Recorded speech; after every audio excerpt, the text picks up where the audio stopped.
para não poder ouvir. Mas as vossas iniquidades fazem separação entre vós e o vosso Deus, e os vossos pecados encobrem o seu rosto de vós, para que não vos ouça. Até aí. Basicamente a gente faz a introdução e depois a gente entra especificamente no texto que está sendo descrito. E se a gente não faz a introdução, a gente não consegue entender o que de fato o texto está falando. Então, quando a gente vai para Isaías, para o texto de Isaías, para o livro de Isaías, né, um dos maiores textos dentro da Bíblia, no bloco dos profetas, o que a gente encontra ali dentro? A gente encontra 3 Isaías. Então, o primeiro Isaías, ele vai escrever sua profecia até o capítulo 45. Né? Então, quando inicia do 45 a 55, já é o segundo Isaías. E o terceiro Isaías vai ser por volta de 56 até o último capítulo de Isaías. São 3 Isaías, são 3 blocos de livros que estão ali dentro.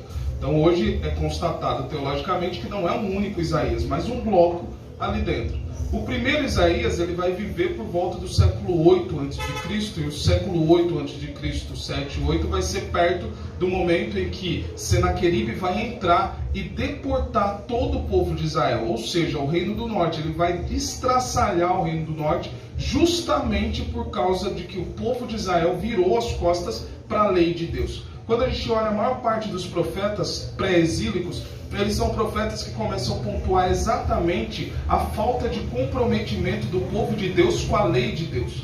A gente olha para o texto da Bíblia, a gente começa a entender ali dentro que Deus, ele se compadece com o sofrimento do seu povo. Deus, ele se compadece com tudo que a gente está vivendo. E mais, o nosso Deus, ele abre mão de toda a sua glória para vir até a terra e sentir na pele tudo aquilo que nós vivemos. Então, se você nesse momento está reclamando de todo o sofrimento que você viveu, pode ter certeza que o próprio Deus desceu na terra e viveu coisas piores do que você está vivendo. E principalmente, se o nosso Deus veio para a terra e viveu coisas piores do que o que a gente está vivendo, ele vem e nos traz a esperança também, que da mesma forma que ele sofreu nessa terra, nós podemos sofrer. Mas da mesma forma que ele sofreu e ele morreu e ressuscitou, nós viveremos um momento de glória também aqui nessa terra, trazendo a esperança de que um dia entraremos no reino dos céus, vivendo junto com ele, do lado do nosso Pai, o nosso Criador. Então, se nesse momento estamos sofrendo, pode ter certeza, Deus não está do teu lado, mas Deus está dentro de você, vivendo com você todas as dificuldades. E a coisa mais ruim que tem é a gente passar nas dificuldades sozinho. Mas nunca vamos imaginar que estamos sozinhos, porque o Rei dos Reis e Senhor dos Senhores está dentro de nós, vivendo todas as dificuldades junto conosco. Quando a gente olha para o segundo Isaías, então do 45 a 55, é o período onde o povo de Israel está na Babilônia. Já é um outro bloco de texto e está sendo colocado ali dentro. E como eu fundamento isso? Quando a gente chega no capítulo 55, a gente vê abrindo o capítulo 55 falando de Ciro. Ciro é o imperador persa que vem e entra no povo, na Babilônia e liberta o povo de Israel. E aí eu te falo claramente que se você está passando dificuldade hoje, pode ter certeza que Deus pode usar a gente de lá de fora para trazer a vitória para a tua vida. Deus usou Ciro para poder libertar o povo de Israel. E Deus pode libertar você pelas mãos dele, usando quem seja, usando o que seja para poder proporcionar a sua libertação. Quando a gente entra para esse texto que a gente lê hoje, é um texto bem interessante, porque geralmente a gente só vê a primeira parte dele. A gente só vê o versículo 1 do capítulo 59. E infelizmente a gente tem esse péssimo costume dentro das nossas igrejas, de olhar uma parte do texto, recortar a parte do texto e só olhar a parte que Deus nos dá glória. Porque você vai vencer, porque você vai viver, porque você vai ter várias prosperidades. Porém, quando Deus fala que vai fazer algumas coisas para a gente, Ele ao mesmo tempo coloca algumas responsabilidades para nós. A partir do momento que a gente se envolve com as responsabilidades que Deus nos dá, Deus vem e nos honra naquilo que a gente fez. Quando a gente vai no livro de Deuteronômio, a gente vê lá claramente: se você quer vitória, comece a caminhar segundo a vontade dele. Viva a santidade que ele propôs, e aí a vitória vem.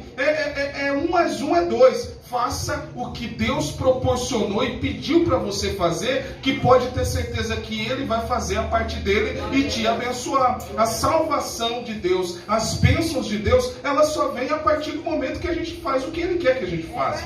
Quando a gente olha para esse texto, no versículo 1, ele vem e fala todas essas coisas bonitas. Eu vou ler de novo. Eis que a mão do Senhor não está encolhida, para que não possa te salvar, nem surdo o ouvido dele para que não possa te ouvir. Mas aí quando chega no versículo 2 e vai até os últimos versículos ali dentro, é direto.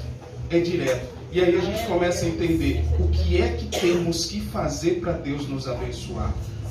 Não é simplesmente esperar que Ele nos abençoe, mas o que é que eu tenho que fazer para que Ele me abençoe? E aí a gente lê no versículo 2, e vamos fazer um trabalho de hermenêutica, que é o quê? Vamos pegar cada palavrinha e meditar nela. Vamos lá.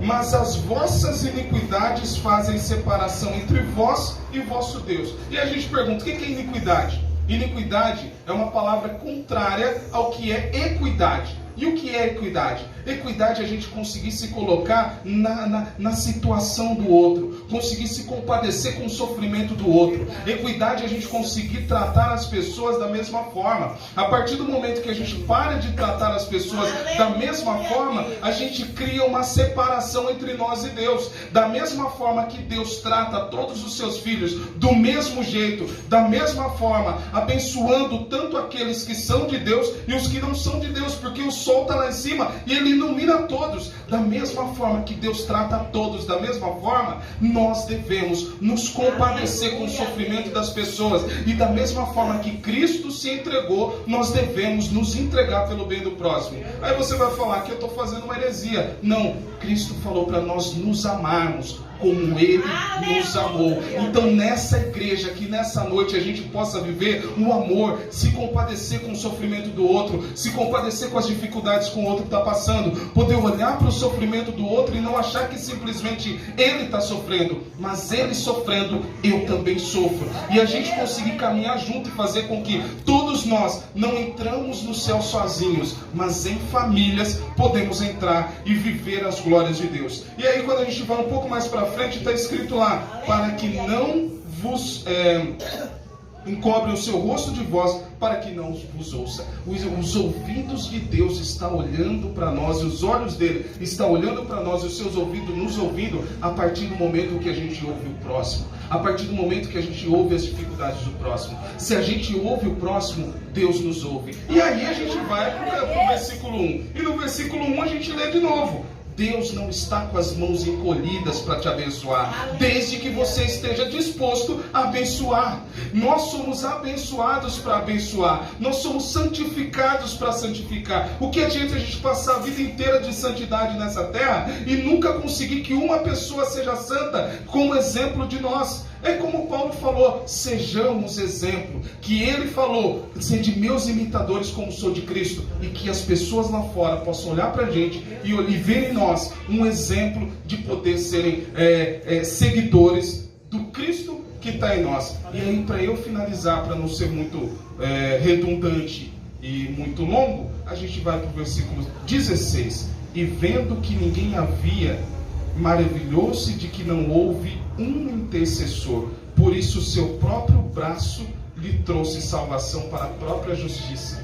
Ou seja, como Deus olhou para essa terra e não viu um justo sequer, o Filho dele saiu de lá para nos justificar, para morrer por nós e se entregar por nós. Então eu recomendo nessa noite, se queremos vitória, sejamos vitórias de outros dentro dessa igreja. Se queremos viver prosperidade, sejamos a prosperidade do próximo nessa igreja. Porque a partir do momento que a gente ouve o sofrimento, Deus se compadece com tudo aquilo que nós sofremos. E assim eu agradeço a oportunidade em nome de Jesus.